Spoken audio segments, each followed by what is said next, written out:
He whispers fear, he wields the sword, but he cannot silence the living word. Every drop of blood becomes a seed, every broken heart cries out a creed.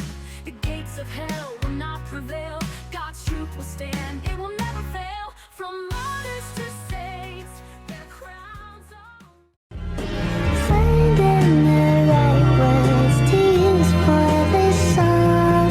I have you in mind, so it won't take so long. Love is not afraid you, but you're here, and so I love you.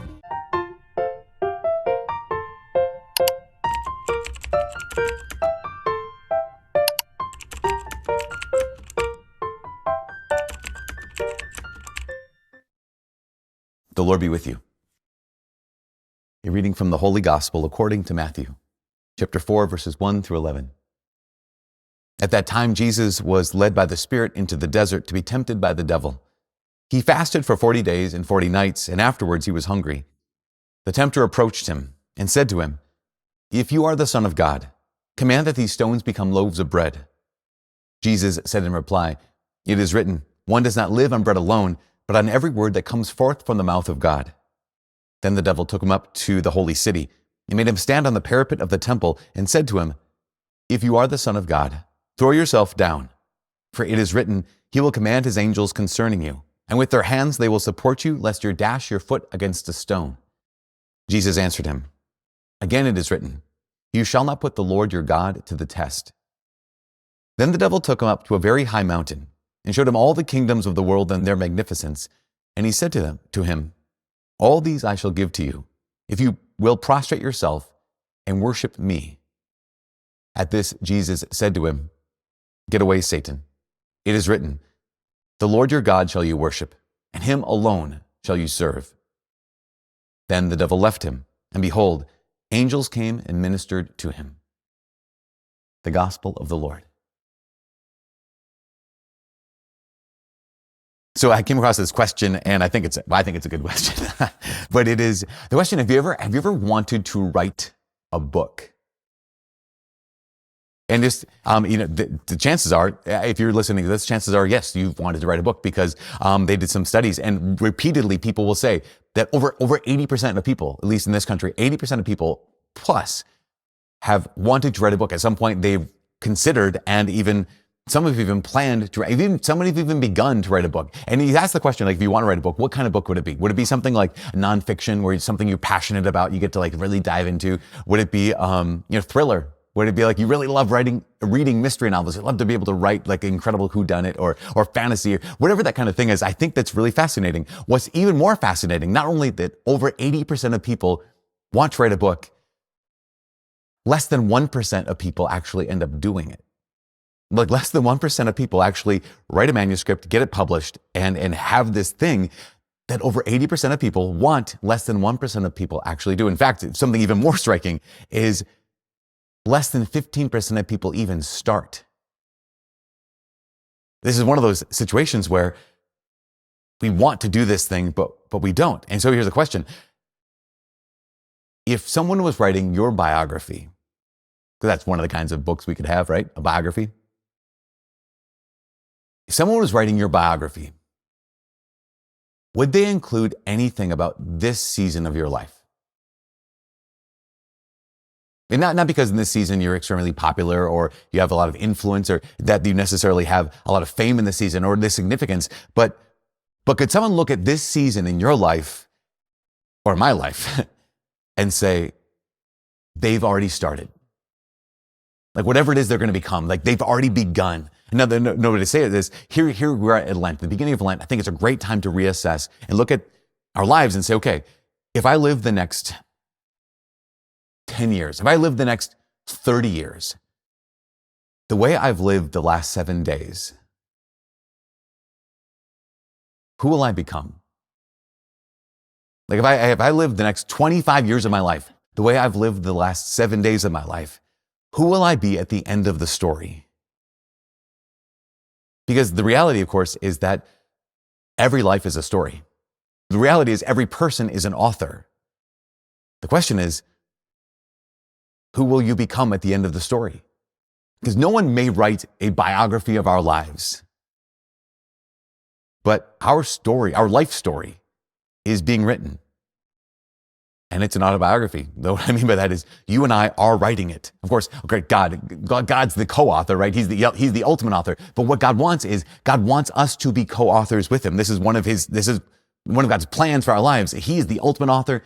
He wants us to be co-authors with him. And the crazy thing is, the story is already ongoing. This is remarkable. The story is already, your story, my story is already ongoing.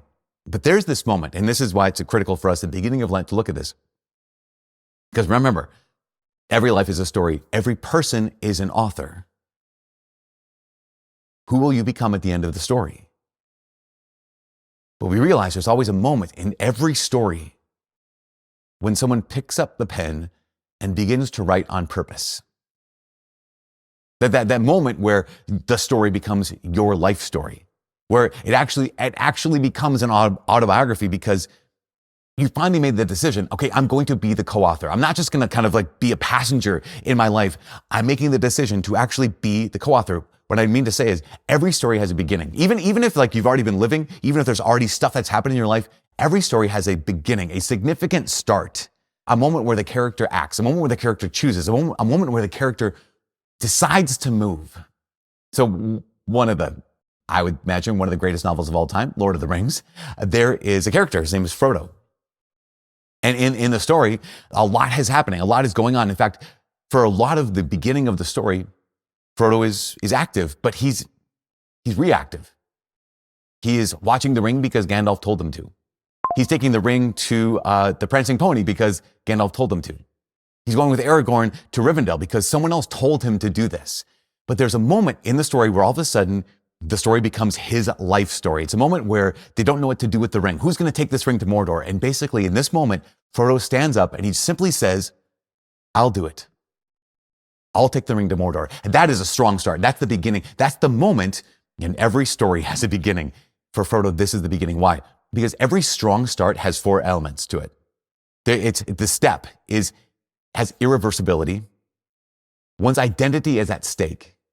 There's risk and there's agency. It's irreversibility in the sense that after I take this step, I can no longer go back to who I was before. One's identity is at stake in the sense that I don't know, after this moment, I don't know who I'm going to become. There's a risk because the future is unclear, and there's agency because here's a moment where the person gets to choose. And this is when it comes to Frodo. Here's this moment where it's not his ring. It's not his burden. He could say it's someone else's responsibility. It's someone else's fault. But what does he do? He says, I'll do it. You have all 4 of those elements of a strong start.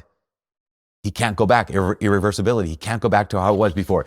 Its identity's at stake. Who am I going to be if I take up this ring? There's a risk. The future is definitely unclear. But he has agency. He's making the decision to choose. That is a great start. Now, of course, sometimes the story isn't so great. Today we hear the beginning of another story. Right here's Genesis, where here's Adam and Eve, and they're in the garden. Now, imagine this scene. Here's Adam and Eve. Their story's already begun, but they're not agents, right? They're not yet autobiographers. They're not yet co-authors with God. Until this moment where all they've ever known up to this point is they've only been loved. They've only been cared for. All they've ever known from each other is they've been loved. They've been cared for. All they've known from God is that God's good and he loves them. And God wanted them to be his co-authors. And what happens? We heard the story. The serpent comes into the garden.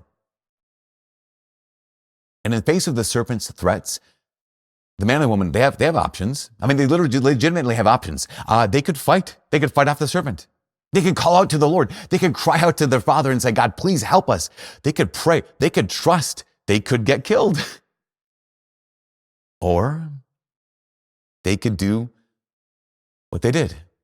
In facing that question, will you trust the Father? Because we know this already. That's the temptation, right? The temptation is not, does God exist? The temptation of the serpent is God good? Can you trust him? Is God a good dad or is he a dictator? Can you trust him or is he a tyrant? And here's Eve. She looks at the fruit and it describes it, as we heard just a second ago.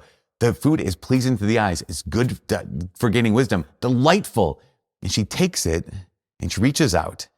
And in this moment, Adam and Eve start writing on their own. And this is a strong start. It's a bad start, but it's a strong start, right? Irreversibility. They cannot go back to where they were. They now have to live a different life. There's identity is at stake. Who are they going to be after this? There's risk. The future is absolutely unclear, and they have agency, right? They start writing. Here's the crazy thing. They started writing, but they started writing apart from God. That's what all sin is. Here's Eve. She sees the fruit.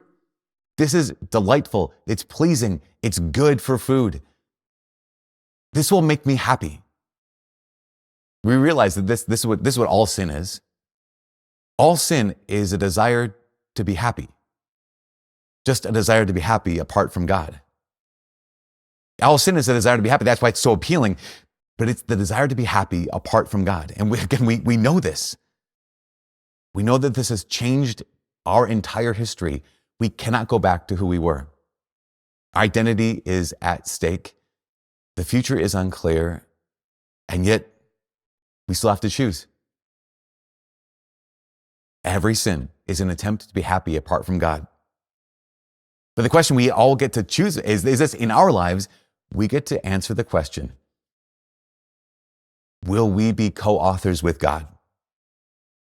In this Lent, we get to ask the question, will I be a co-author with God in writing this autobiography, or will I attempt to be happy apart from God? So throughout Lent, we're going to do this. We're going to follow a story that Jesus tells in Luke's gospel. It's in Luke's chapter 15. It's a parable that you've heard before. It's a parable where Jesus says about a father and two of his sons. And again, this is a parable, the parable of the prodigal son. You've heard it. You've heard it probably 1,000 times. What we're going to do over the course of this whole Lent, we're going to take a small part of that parable every single week and try to break it up. So this week, what we have is the beginning, right? Because every story has a beginning. And the beginning of this story is what? Jesus says, a man had two sons. And the younger son said to his father, again, this is the moment. He's been given everything he needs. He's been given everything he wants. But what more does he want? We'll see it here. The younger son said to his father, Father, give me a share of your estate that should come to me. Now, Jesus' audience, as they're listening to this, you probably know this already, but Jesus' audience would have been shocked, right? Because when would a person normally get an inheritance? You normally get someone's inheritance when they die. So here's the younger son saying to his father, I don't want to have to wait for you to die. So whatever you're going to give me after your death, just give it to me now. I don't want to wait for you to die. Goes on to say, after a few days, you know the story, he collected all his belongings and went off to a distant country. Now, if it was already kind of insulting or majorly insulting for the younger son to say to his dad, just give me the share of the inheritance. I can't wait for you to die. This moment is actually devastating. And we might miss it. After a few days, he gathered all his belongings. Jesus says he took everything he has.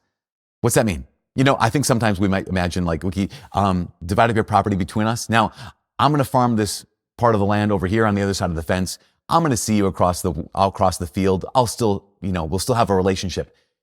The younger son takes all of his belongings and went off to a distant country. Now, this is so important.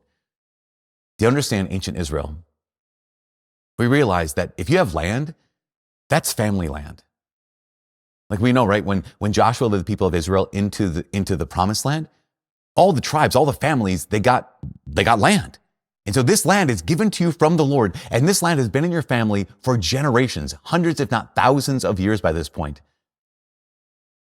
And here this guy, this kid, this younger son, he's taken not just his dad's property, not just his property, he's taken his family for generations, all of that property, sells it, and then leaves to a distant land. Basically, here he is, he's saying, I don't just want your stuff, I want nothing to do with you. Now, this is absolutely devastating. I don't just want your stuff. I do not want to be associated with you in any way, with our family in any way, with you, my father, in any way. What does he want? I want to be happy apart from the Father. This is every one of our hearts. The younger son goes off and looks for happiness apart from the Father. And this is, again, a strong start. Why? Irreversibility. I can't go back. His identity is at stake. Like, who is he going to be now? there's this risk. His future is completely unclear, and the agency, the character, the younger son he chooses, basically saying, I don't want God to be my co-author. I want to write this story apart from God. Now, I've shared the story with our students at times about a former student here. This guy, he was kind of raised kind of sort of Catholic, but not really. He came to school here, and at one point he was going to study abroad. And when he decided to study abroad, he studied abroad. He had an intention behind the study abroad. He had a goal, and his goal was he was going to party as much as he could. He was going to drink as much as he could, smoke as much as he could, and have as many sexual relationships as he possibly could when he was abroad. And so he did. But before he left Minnesota, he described this. He said he had a crucifix. Someone had given him sometime in his life, someone had given him a crucifix. Before he left, he knew what he wanted to do. So he walked into his bedroom, he opened up his sock drawer, he took off his crucifix, he put it in the sock drawer, shut the drawer, as if to basically say, God, I'm going to go be happy without you. I'm going to go do this thing. I'm going to go live the kind of life that I want to live. I'm just going to live it without you. And again, that's what he did. After he came back to Minnesota, a couple months later, one of his friends brought him around to Newman. And this guy he had heard about God before, he encountered God in a real way. I remember the moment he became convinced that God is real, because we were having a conversation. He was like, oh my gosh, he's real. This is incredible. And the moment that he was convinced, he became convinced that Jesus loved him. Because in that moment, it was this moment of great joy, but also a moment of devastation. This joy of, oh my gosh, God is real and he loves me. But also he looked at what he had written. He looked at who he had become. And he was just like, oh my gosh, that's not me. He's just overwhelmed by, this is who I've become. This is who I've written. That's not me. You remember the 4 elements of a strong start. That second element is your identity is at stake. Who am I going to be? And that's the risk of the beginning, right? My identity. The risk is the future is unclear. And then there's that first part, the irreversibility. If I take this step, if I make this decision, if I move, if I start writing, I can't go back. Or can we? Jesus tells that story. He says that younger son at some point now, after he had squandered all of his possessions, he found himself in dire need. And the line that Jesus says, he says, coming to his senses. Another translation says, coming to himself. My favorite translation says, remembering himself. He thought, how many of my father's hired men have more than enough food to eat? Yet here I am dying of hunger. I'm going to go back to my father. Now this is really key. He says, he remembers himself. Now, I just think this is remarkable. I imagine he might have had the conviction, I can't go back to who I was. I can't do it. I imagine he had that conviction, I don't know who I'm going to be, right? This identity is at stake. When it came to himself, I imagine he did not know who he was or who he could be. But here's what he did know. He knew, I can go to my father.